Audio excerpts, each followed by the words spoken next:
Hi, everyone. Welcome to the online video presentation for Chapter 5. Chapter 5 deals with a number of problems that we get with the free market, and these are cases where we absolutely positively do need government involvement. Um, Unlike many people who talk politics that we don't need any government at all. We would be better off with government, without any government at all. This chapter kind of refutes that. So we'll talk first about economic efficiency. Economic efficiency, again, is a definition different than anything that you would ever imagined it meaning. Usually you think, oh, economically efficient, they must be doing it really well and not wasting resources and very low cost. Nope, has nothing to do with that. Economic efficiency is defined kind of like surplus, kind of like scarcity, in very specific terms that an economist uses. And so economic efficiency is when resources are going to their highest valued use. Anything that we're using in order to produce an output, those resources are going to their highest valued use. And that's our definition of efficiency. It's when the marginal benefit of an activity is greater than the cost, the opportunity cost of those resources. So it's when the benefit is greater than the cost. So for example, we might be looking at a cost benefit analysis. I don't know if you guys remember this example, but from years and years ago, we had Senator Stevens from Alaska who wanted to spend, $87 million to build a bridge that was currently serviced by a ferry. And he wanted to build this $87 million bridge to this island where I think 3 people lived. So the benefit of the bridge would be to enhance the transportational experiences of these 3 people that lived on this island.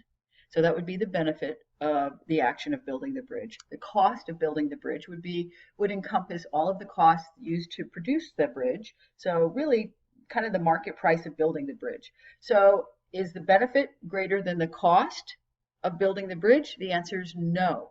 So an economist would say that's not economically efficient to build that bridge because the costs are greater than the benefit. Nevertheless, that bridge was built indeed, but that's what happens. All right, so economic efficiency is a situation that occurs when all activities generating more benefit than costs are undertaken. Economists use the concept of efficiency to judge actions because we want resources to go to their highest valued use. So if we're kind of looking at the highest valued use here, that is determined by the demand curve.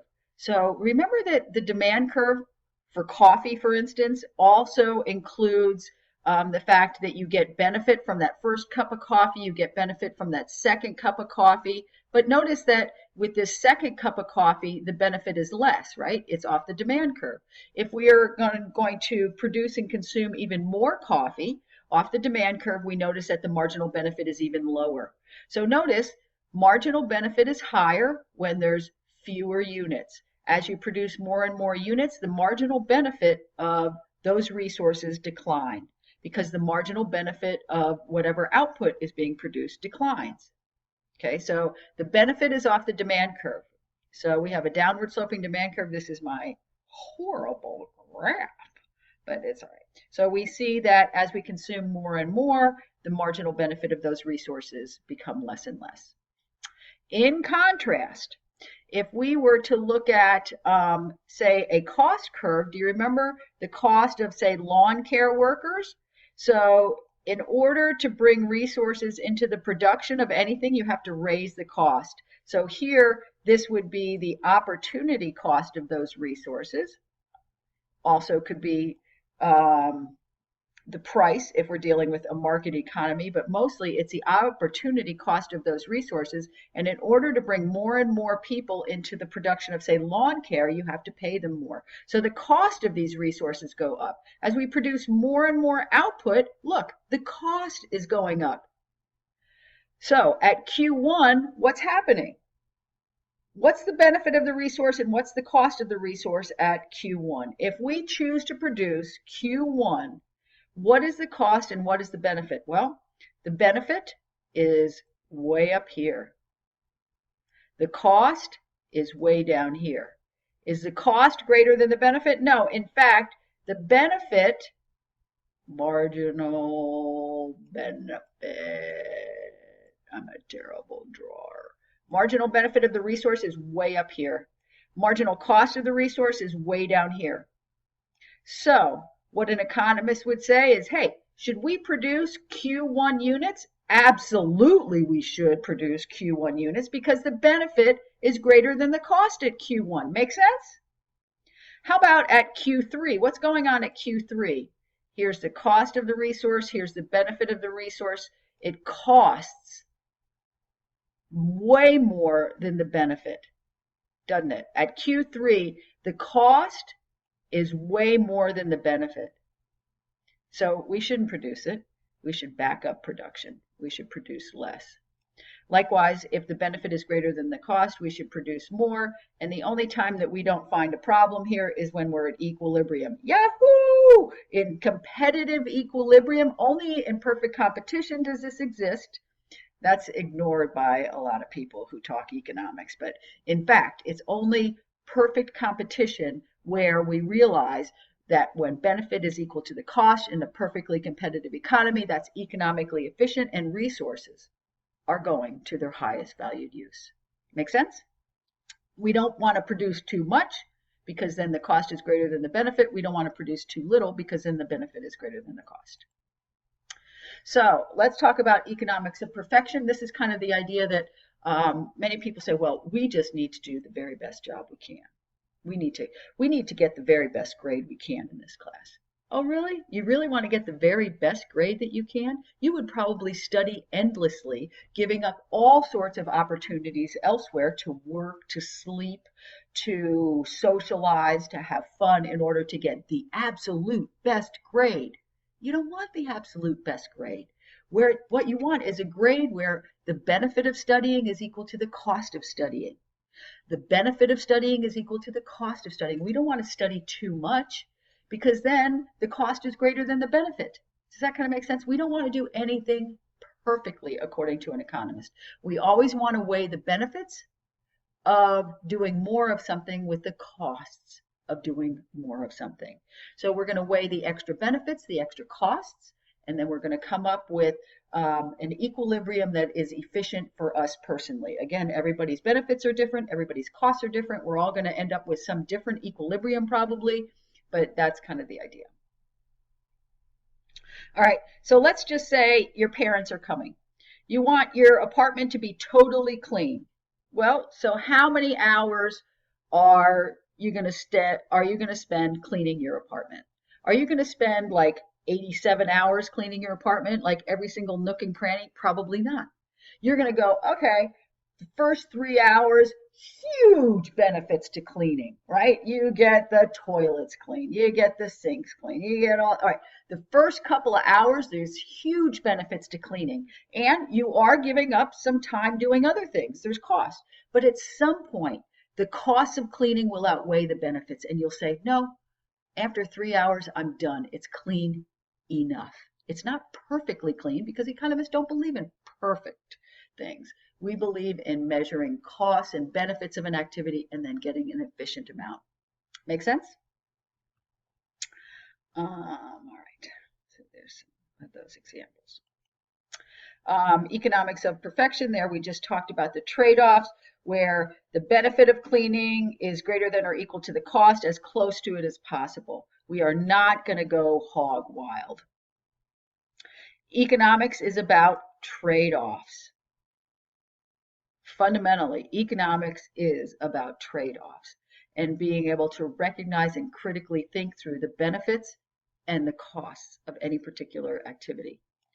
Even worthy activities can be pursued beyond the level consistent with economic efficiency. So does economic efficiency indicate that all pollution should be eliminated? Should we eliminate every single little bit of pollution in any given river? We have benefits of reducing pollution and there's costs of reducing pollution. At first, the benefits are probably quite high.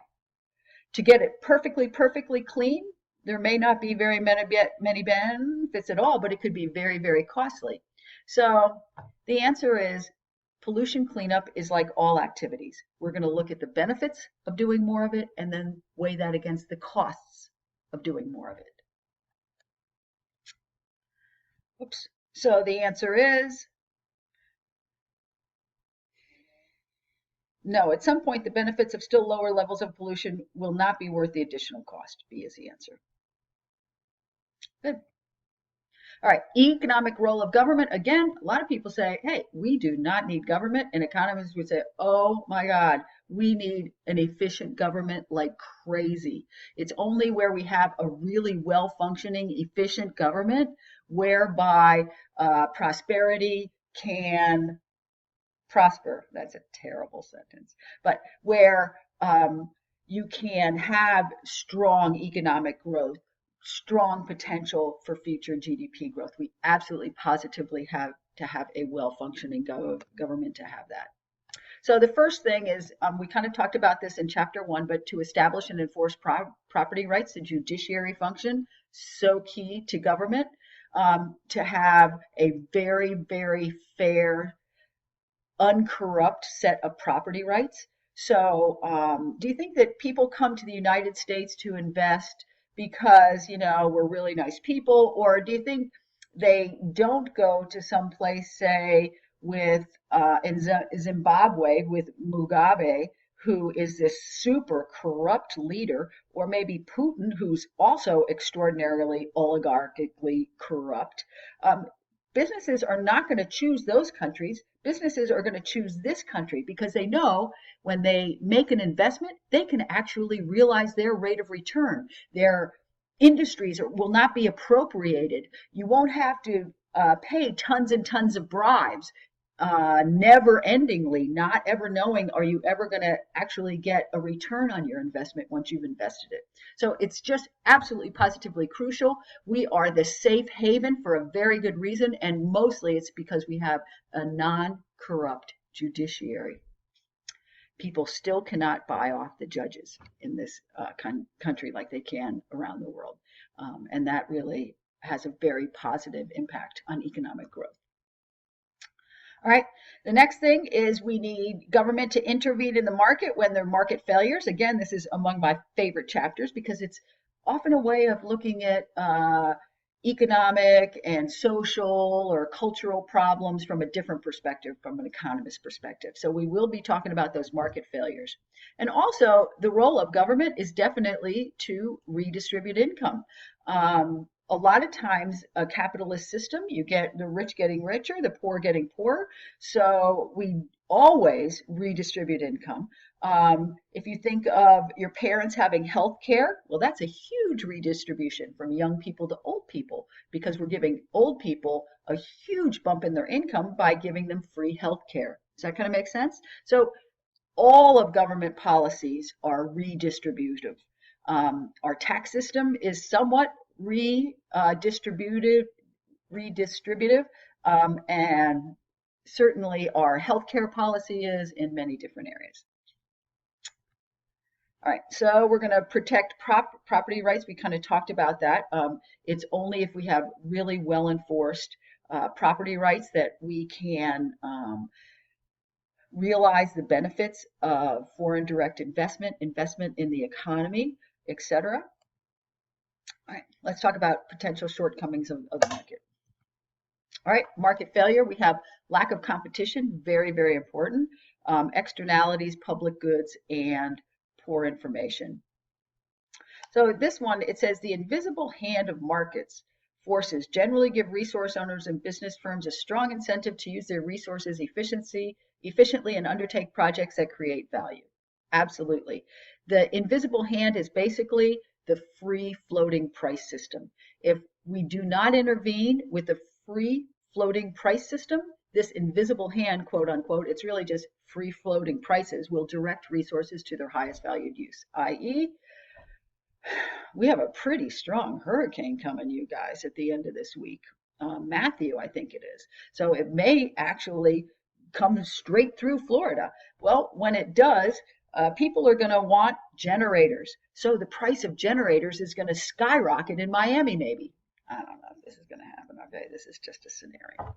So what we've got is we've got skyrocketing prices for generators. Well, what's that going to do? What's a little invisible hand going to do then? Well, the little invisible hand will load up truckloads of generators and bring them down to Miami, as long as you do not try and price fix and say, you can't charge more than $350 for a generator. As long as you don't get into price gouging issues, if the government doesn't get involved, then indeed resources will flow to the highest valued use, which in this case is Miami, that needs generators. Make sense? So that's your invisible hand. And these are cases when that little invisible hand totally doesn't work to bring resources to their highest valued use. You can have no government whatsoever and resources are not going to go to their highest valued use because of these four things. Hopefully that makes a little more sense.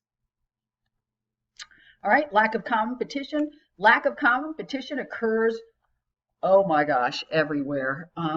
And it basically services to reduce output and raise the price. If a business can get a hold of a market where they can somehow restrict rivals from entering the market, Comcast, right? Hey, Comcast is pretty good at eliminating rivals. They're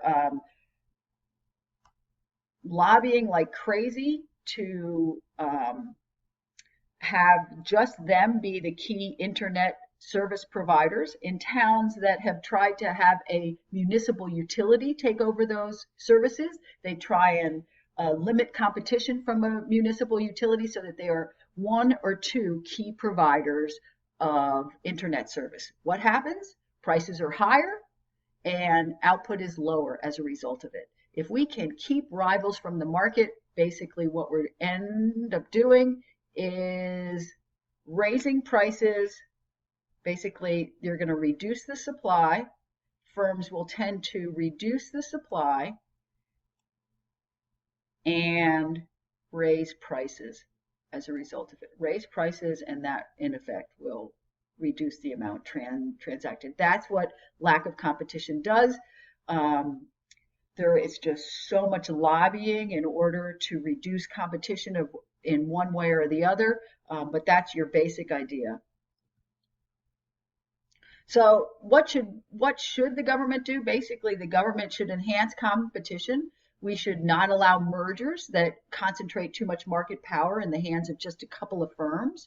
We should certainly have no tariffs or quotas. We love free trade, no subsidies, no taxes if possible. Wouldn't that be grand? No special licensing. So basically, for instance, all right, so in Austin, they don't allow Uber. Even though Uber started in Austin, is my understanding, Austin fought back and said, no, you have to go and jump through all of these hoops in order to function in Austin. And Uber said, forget it, I'm not going to do that. That sets a bad precedent for the rest of the country, and I'm just going to leave. Well, so in effect, what do you think that did by not allowing Uber? What do you think that did? Do you think by not allowing Uber, it's closer to S2 or S1? We don't allow Uber in the market of taxis in Austin. Which one do you think it is, S2 or S1? Yes, it's S2. So by limiting competition, we don't allow taxis. So we're limiting the competition, raising supply, prices are higher, and quantity is lower. With Uber, prices would be lower and more taxis would be taken. Does that kind of make sense? Regulate natural monopolies. Okay, well, we haven't really talked much about natural monopolies. We did talk here, but all right, so a natural monopoly occurs, we're going to talk about it in a couple of different instances, but basically where you have super high fixed cost. If you have super, super high fixed costs, you better have a lot of quantity to sell, a big, big market to sell it to, because you need to spread those fixed costs over a lot of units. So for instance, let's just talk about the electric industry. We have JEA in Jacksonville, and they are the single producer of electricity. Well, they are the single producer of electricity because it doesn't make sense to have more competition. If we had to build another huge electricity plant, cost per unit of electricity supplied would be much, much higher. So it doesn't make sense to have a lot of competition in these types of industries that have very, very high fixed costs. So for those, we call them natural monopolies. So an economist, what we would suggest is that, yes, we should allow just a single producer of electricity in the Jacksonville area, but we need to regulate their pricing. Because if not, if they were allowed to charge whatever they wanted for electricity, prices would be a lot higher, and that's bad for economic growth for the most part. Right. So that's the idea of lack of competition. We should regulate monopoly and oligopoly sellers. Oligopoly is a market when you have like 3 or 4 or 5 key producers that have almost the entire market share. So that's an oligopoly, just a few people, not hundreds and hundreds and lots of businesses selling. There's just a few. Kind of like airlines, there's maybe 2 or 3 that go to Europe, etc. All right, let's see. Regulate industries judiciously to ensure a competitive environment, refrain from imposing licenses, price controls, tariffs, etc., etc. There's American Airlines for you. All right, relative to a competitive situation, if a market lacks competition, economic theory suggests that, yes, output will be lower and price will be higher. Correctamundo. All right, let's talk about externalities. Externality are another type of market failure. An externality is when 2 individuals engage in an activity and somebody else is either benefited or hurt as a result of the activity between these 2 actors. The person who is not hurt or who is hurt or who is benefited is not part of the original transaction. So for instance, you could have something that imposes external costs on someone. So it might reduce the well-being or harm others. For instance, let's just say that I am an electric utility producing on a lake. Well, I'm producing electricity. People buy electricity from my facility. So there's a demand and a supply for electricity. But there's external costs. There's a spillover cost incurred by others. So as I produce electricity, granted, I do incur costs of coal or natural gas, whatever, but I'm also imposing a cost on the fishermen who now can't fish as a result of this. They can't fish because the electricity producers kill fish by putting in some sort of pollution. So this pollution is a spillover effect that causes costs on others. You could also have external benefits, and we'll talk about those too. In this case, there's a benefit. Let's just say I keep a beautiful lawn. If I keep a beautiful lawn, then when my neighbor goes to sell their home, basically they might get a higher price as a result of it. So my activity of taking care of my yard that makes it a big, beautiful, wonderful yard also may bestow benefits on others, and that would be a positive externality. All right, so from the viewpoint of efficiency, when you have external costs, the free market will produce too many units. So let me kind of give you an example of what this looks like graphically.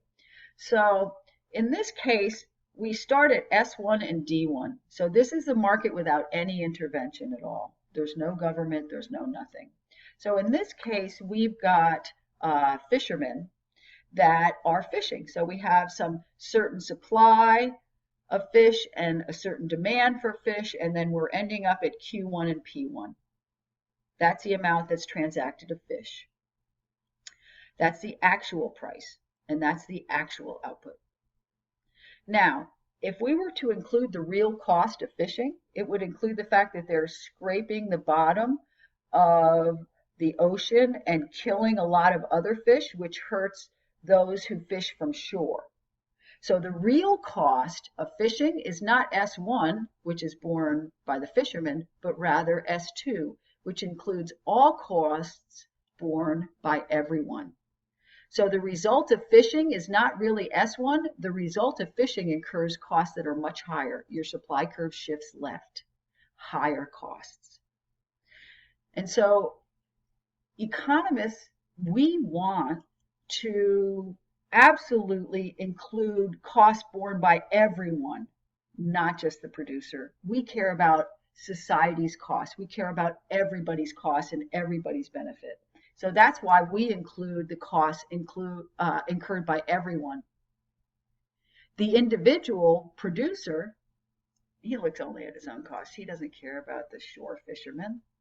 Why does he get? Okay, he's got a fiduciary responsibility to not worry about the shore fishermen, right? He's got to maximize his profits. He's got a fiduciary responsibility to maximize his profits. If he were to worry about the cost of the shore fishermen who were being hurt, then that would be really terrible. All right. So we have efficient, price, and output. So this is your actual, and this is your efficient. So efficient is what? Efficient has a higher price or lower price than actual. The efficient price is higher when there's external costs. If there are external costs present in a market, then the efficient price is higher than the actual price. How about output? The efficient output is less than actual. When there are external costs present in a market, the efficient solution says produce less. That would be Q2. That would be your efficient. Does that kind of make sense? Right. So suppose paper pulp mills are permitted to emit harmful pollutants free of charge into the air. How will the price and output of paper in a competitive market compare with their values under conditions of ideal economic efficiency? So how will competition compare to efficiency?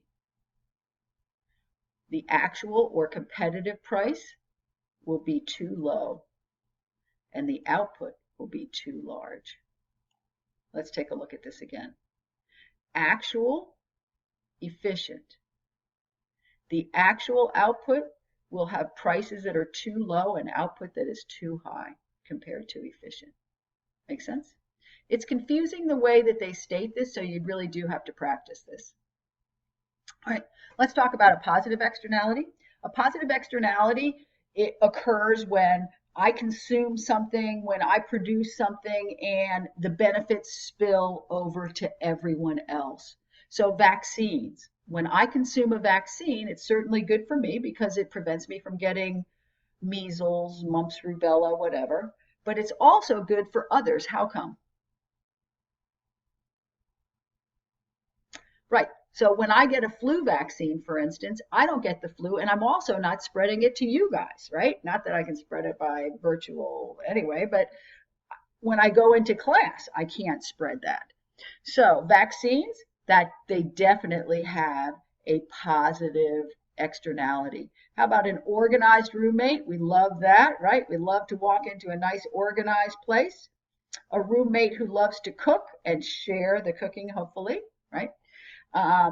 Vaccines. So from the viewpoint of efficiency, too few units may be produced as a result of this. So let's kind of take a look.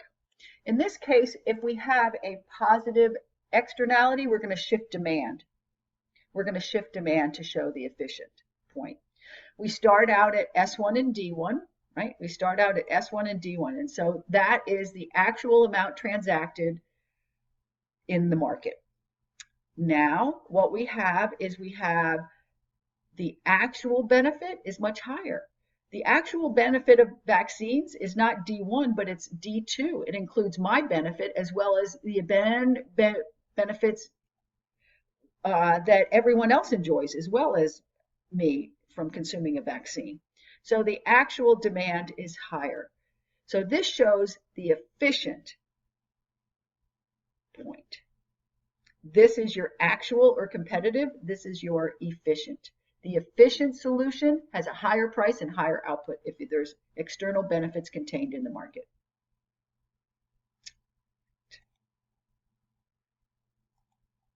All right, let's do this one. Where did I go? Here I go. When external benefits are present in a market,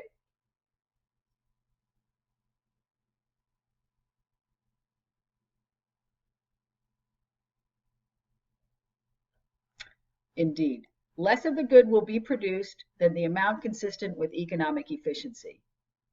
When there are external benefits, less will be produced than in ideal efficiency.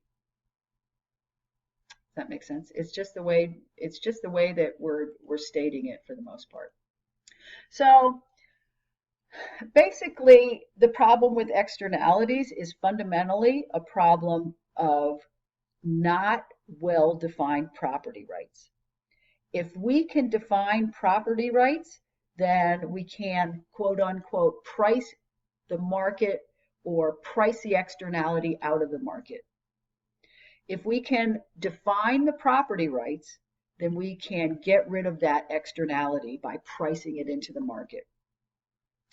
So let's just say, okay, so this is the example I always use about negative externality. My husband and I, we moved to Seattle and we realized, oh my gosh, things are so expensive there. We were sharing an apartment with another couple that was our good friends, etc. And then we decided, okay, well, we've just got to go get a cheaper place. So we moved down to Federal Way, which is south of Seattle, and it's right in the flight path, literally right in the flight path. Right, so it's right in the flight path, and so every single time an airplane went by, you had to quit talking, you had to crank up the TV, you had to crank up the music, you had to whatever. So obviously, the airplane was causing a negative externality on us, right? Every single time a plane came in and out of SeaTac Airport, basically we couldn't hear. There was this huge negative externality. Well, it turns out that if we could negotiate, if we could actually define property rights and negotiate, then that externality would go away. And in fact, this is kind of what happened because we had already negotiated the externality with our super cheap rent. Basically, the property rights to make noise went to the airport, didn't go to us apartment owners. So we had already defined those property rights. It was not really an externality. It had already been priced into the market with cheap rent. Does that kind of make sense? All right, let's just think about another example. Let's just say we have the story of African elephants. Do you remember the story of African elephants from chapter 1? They were being decimated, and they really are currently being decimated in Africa. The population of African elephants has declined by 30% due to poaching over just the last 7 or 8 years. They're getting decimated. So we have tusk poachers that are coming in. They're not considering the cost on the herd itself. They're looking only at their costs and their own benefits. And nobody really owns the elephants, right? Property rights are not well enforced for the elephants. And that, as a result, you have the problems of poaching. And you have the problems of the externality affecting the rest of the herd and all the well-being of those of us who still like elephants. So they were looking only at their own costs and benefits, but then we were able to establish private property rights, and we can say, those elephants don't belong to no one. In fact, they belong to a specific tribe. that tribe gets full ownership over those elephants. Well, then they were able to protect the property rights and they were able to profit from them, and then the externality went away. That is, they are not going to over poach if you actually own that resource, that those elephants. They were going to make money off them. They were going to kill a few, but in general, it was going to become a sustainable resource. Let's think up another example. So another example of how we could consider externalities in the context of private property rights or not having them. All right. So who owns the lake? Remember, we had this lake that the electric company was polluting. Well, if nobody owned the lake, then of course they were free to pollute the lake, right? But if somebody else owned the lake, then they could charge the electricity producer the marginal cost that they're imposing on them, and they can negotiate and take away that externality, basically price the externality into the cost of producing electricity. Many times, though, it's really too difficult to establish private property rights, which is why we have externalities. Global warming is clearly an externality. Here we are, we're driving to and from work. We're not worried about the extra carbon that we're putting into the atmosphere. We're taking planes here to there. We're producing coal-fired plants, putting more carbon in. So carbon is an externality, and it's because nobody owns the air. You're allowed to pollute the air and the ocean almost as much as you want because there's no private property rights. And that causes externalities on everyone. Now, if we could establish private property rights and charge people for polluting or charge people for the amount of pollution that they put into the air, which is, by the way, the key idea behind solving the problem of global warming is to price carbon. Once we start to price carbon, the idea of global warming and the occurrence of global warming with well-enforced property rights would absolutely disappear. We could definitely take control of it. Political considerations, pros, cons. So the idea here is that the government needs to step into the market and provide incentives to reduce pollution, government corruption, overfishing, because the free market can't do it.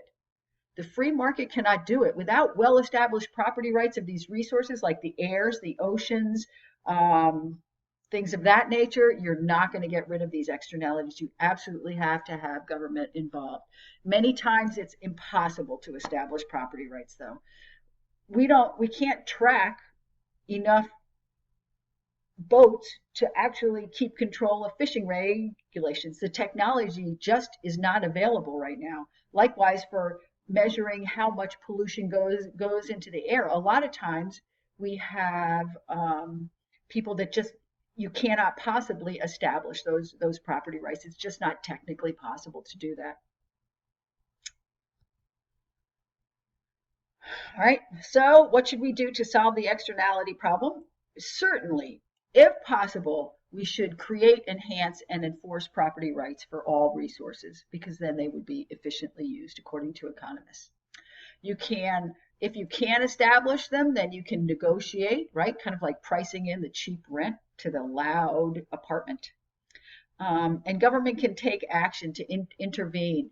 We can intervene in the market and establish a price for sulfur dioxide, which we did in order to get rid of acid rain. We can establish property rights for admitting pollution, greenhouse gases into the atmosphere.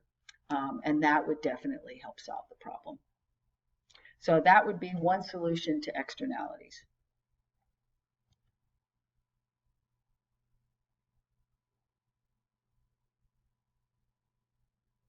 The answer is B, the lack of well-defined or enforced property rights.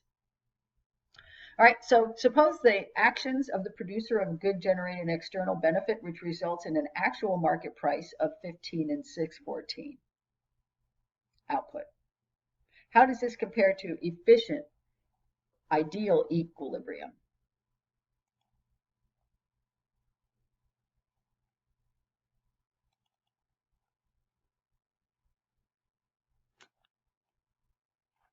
Kind of drive me crazy. All right. So basically what we've got is we've got to draw the graph for an externality. We have a D1 and an S1. And now we have an externality. So there's your actual, and that's your ideal. Remember, because there's your actual, and this is your efficient equilibrium. So what's this saying? It says that our actual is 15. It says that our actual is right here, 15 and 614. So how does this outcome compare to the efficient? The efficient would be higher and output would be greater. The price would be higher and output would be greater. So that would be B. Does that make sense, you guys? All right, another market failure is something called public goods. We need to define what it is a public good is. So public goods, basically, they've got two characteristics. Again, this is like scarcity, it's like efficiency. We've got our own definition for what we mean when we talk about a public good. We call public goods non-rival and non-excludable. Non-rival means that for a public good, you can produce one unit and we all get benefits. You produce one unit of fireworks, I get a marginal benefit from that. Do you get a marginal benefit from that? If you like fireworks, and who doesn't, right? Your dog maybe doesn't get any, right? They do not get marginal benefit, but those we do. So we produce one unit and tons of people get a marginal benefit from that. That's non-rival. All right. How about if we produce one apple? Do all of us get a benefit from that? No, that's a rival good. One apple, I get it, I get the benefit. That's it. That's the be all and end all of a rival good. Non-rival, everybody gets a benefit. Let's just say we produce one bomb. Well, we produce one bomb and now, oh my gosh, we're all safer, right? So that's non-rival. We produce one fireworks show, we produce one highway, we got JTB. All of us benefit from it. That's a non-rival good. Make sense? So that's the first characteristic of a public good. Non-rival. We produce just one unit and many people get a benefit from it. All right. The next characteristic of a public good is called non-excludable. And that means it's almost impossible to exclude you from the benefits of this good.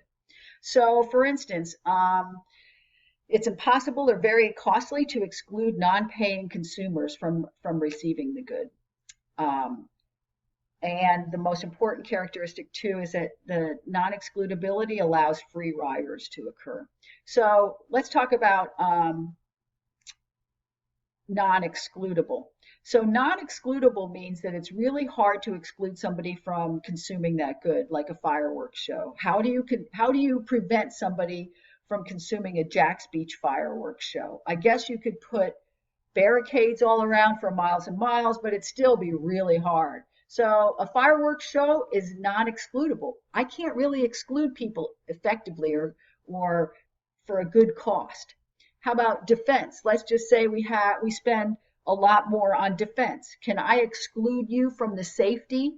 No, that's non-excludable. All right.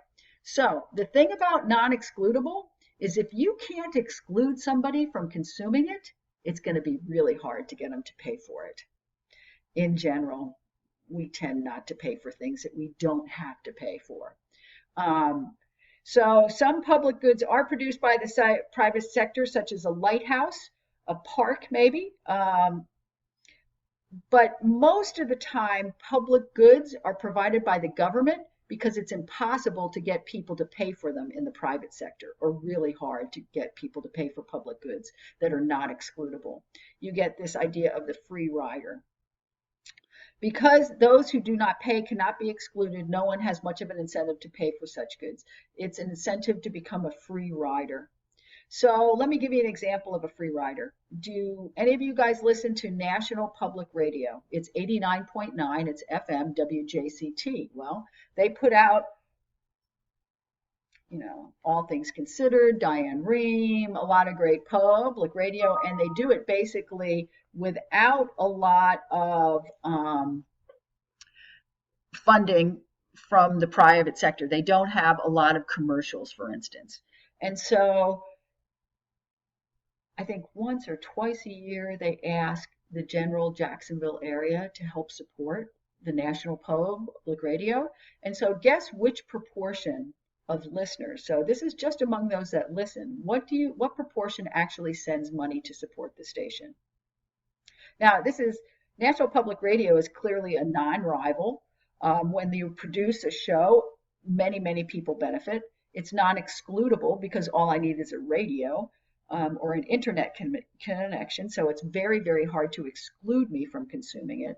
So therefore you get free riders, people who will consume it without paying for it. And in fact, I think only 3% of listeners actually give any money at all for the public radio. 97% of us are free riders. So that's why it's really hard to get the private sector to produce these public goods, because you get all these free riders and maybe some will be produced, but not the efficient amount. In order to set the real benefits of the public good equal to the cost, we should be producing more. And that's why we need government to intervene and divorce payment from production. So that's why we intervene and we say, everybody, you have to pay taxes for all of the roads in Jacksonville, and then we will build them and make them free to use for everyone, except for maybe there's toll roads, but you get the idea.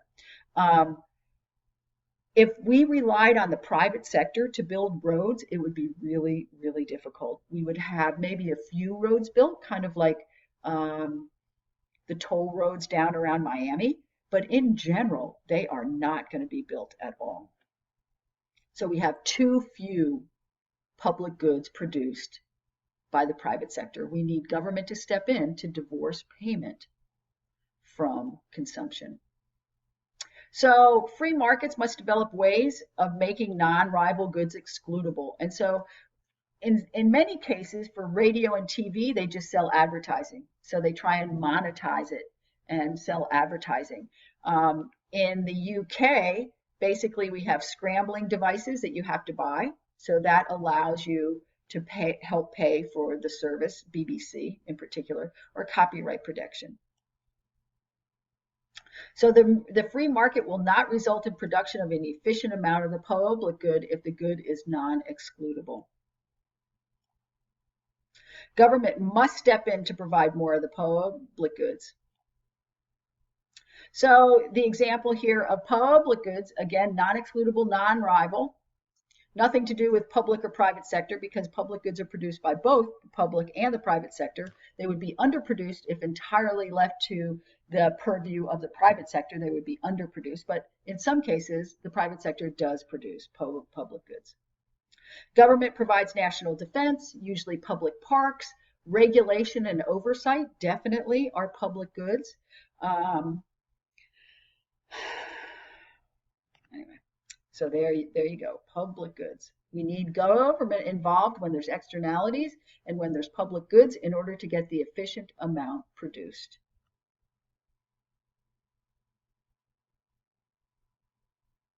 C, television broadcast. B, because private markets would not produce the efficient quantity of the goods. All right, let's talk about the last market failure where we absolutely, positively need government, and that's the situation where we have poor information about markets. So a lot of times, all right, so firms have a fiduciary responsibility to their shareholders. They need to maximize the value of the shares, and they need to provide the greatest rate of return. So firms, corporations, they are not social welfare organizations, nor should they be. You shouldn't expect them to pay labor the most they possibly could, because then they may be giving up profits for their shareholders. They are not, under any circumstances, social welfare organizations. That's clear.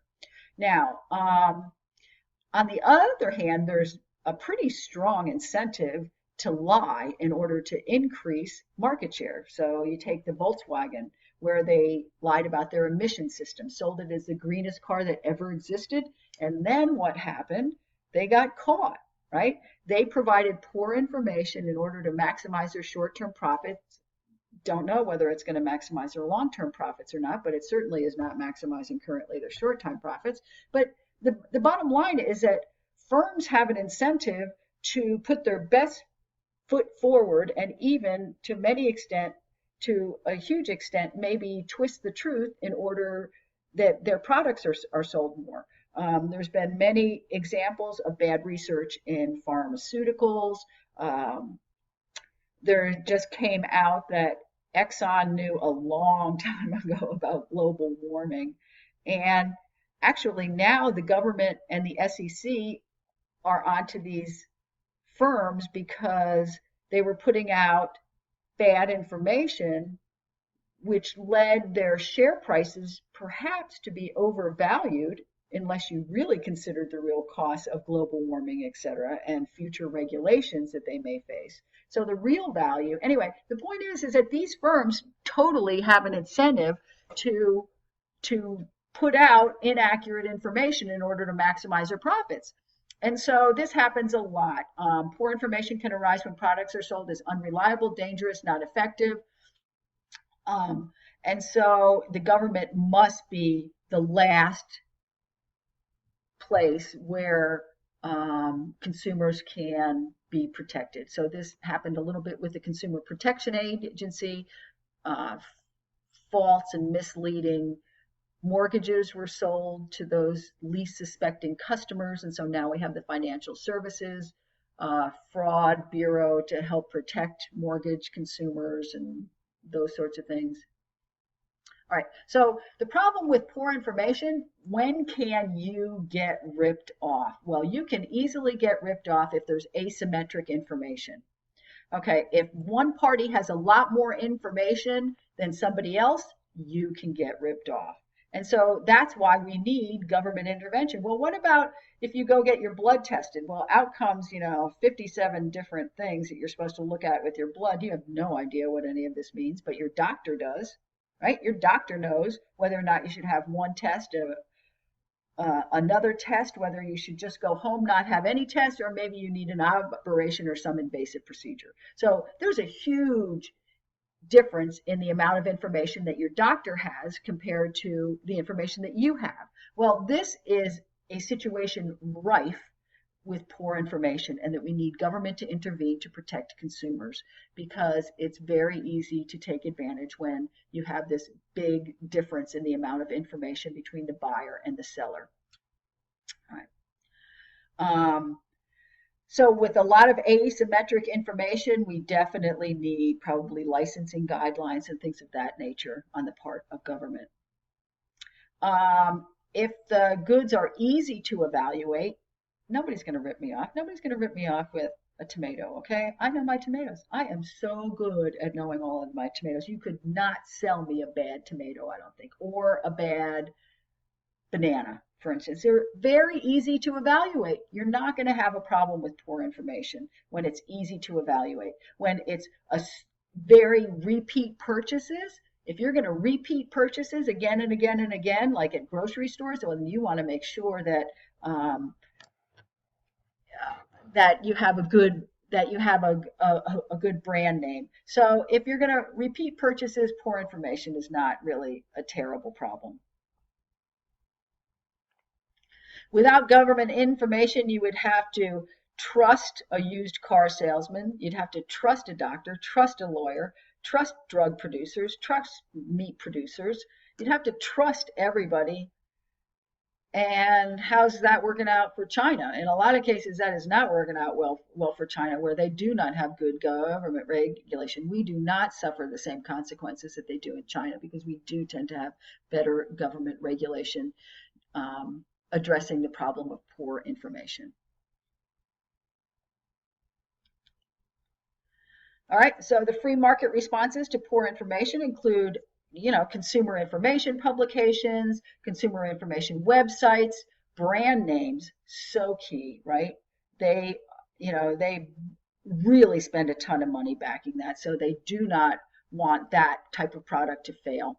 Also, warranties are just another guarantee that businesses use so that you think, well, I'm not going to be ripped off because then I could at least return it if needed. Okay, so often government needs to regulate industries and product markets to ensure full information. We definitely do that. We definitely need that. All right, market failure will most likely arise from poor information when the product is unlikely to be purchased from the same seller. You're more likely to get poor information there.